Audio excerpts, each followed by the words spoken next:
anigu intaan ka aqaano dee adduunyada iyo dhulka aan joogay 59 waddan baan jaamacadahooga ka hadlay ciidamo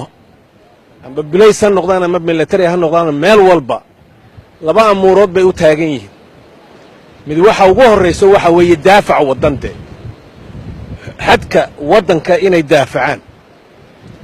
iyo nabadgelyada waddanka gudihiisa inay ilaaliyaan taasi waa ta halkan idin keentay oo dee mas-uuliyadda aad garanaysaan ee halkan idin keentay dadka reer Somaliland inta waddanka joogto oo dee gudoomiyuhu oo aad uga warhayo iyo inta iyada kumanaanka ah ee dibadda joogta boqolaalka kuna dibadda joogtana aad iyo aad ayaanu idinku mahadnaqaynaa nabadgelyo aan daafac lahayna waa la iska soo jiiri kolka peace through strength weeyi waxaynu isku ognahay idinkuna aad noo sheegteen marka allah idinla jiro aad iyo aad kashka iyo laabta ayaan anu idinku farxay markaan idin arkay taasi waa intaas walaalaheen reer Puntland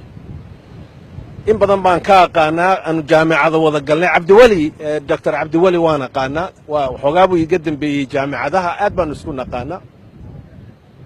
waa dadkeenni waa dad Soomaaliyeed dhaqan baynu wadaagnaa af baynu wadaagnaa diin baynu wadaagnaa